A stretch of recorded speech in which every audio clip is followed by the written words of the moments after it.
That leads us a bit also into the next question, a little bit, because we talk about all of the benefits of urban farming, and those have a lot of values: lowering temperatures, mitigating rainwater, bringing people together. But all those, we have a beautiful saying in Belgium: all those beautiful benefits, they don't put bread on the table. Yeah. So it's data. How do we make financial returns better for urban farmers, and maybe just for farmers in general? How do we go about this? Do we more research, different economical system, better legislation, is something like that? I remind myself of the answer of Koenraad, or the question that he said, like, it's complex. It's not an answer. We need hard data, and he's right. I think we should put together, and I'm sure that is already done at some places, but we should bring together data on the environmental benefits.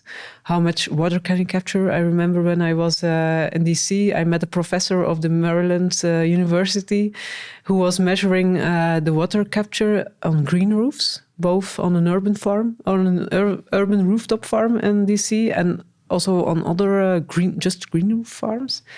So I'm ready to contact him and ask him if he can bring together some results on that. So I think those are very important data that are important for a city, but also on the cooling and the heating, because also there you have then other studies that say, like, if the temperature raises, what is the effect on the health of people, maybe also on the death of people in cities. So that kind of data is somewhere already in the world collected, and we should broaden that. And if we have that data, what do we do then with it to bring more money? Well, you compare it to what is the cost of another infrastructure maybe built to have the rainwater captured. Because sometimes then you have to build a catchment, or I don't know, is that the right word? But build a place where you can capture for some time the excess water before it then runs off steadily and slow.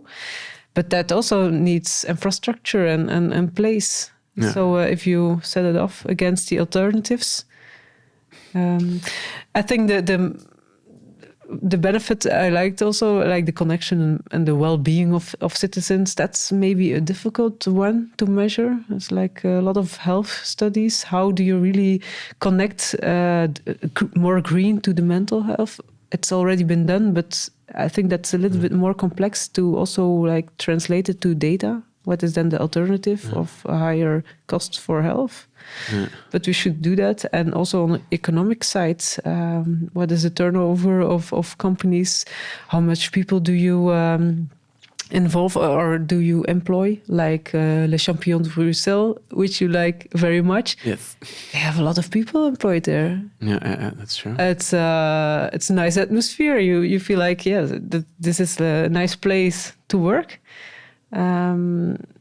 So those are, people you give access to work, which are maybe otherwise, paid in an alternative income.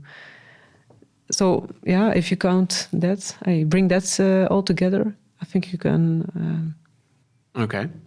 So we really have to look at how to make this concrete, how to make this clear. And set it aside the alternatives, which at this moment might cost money.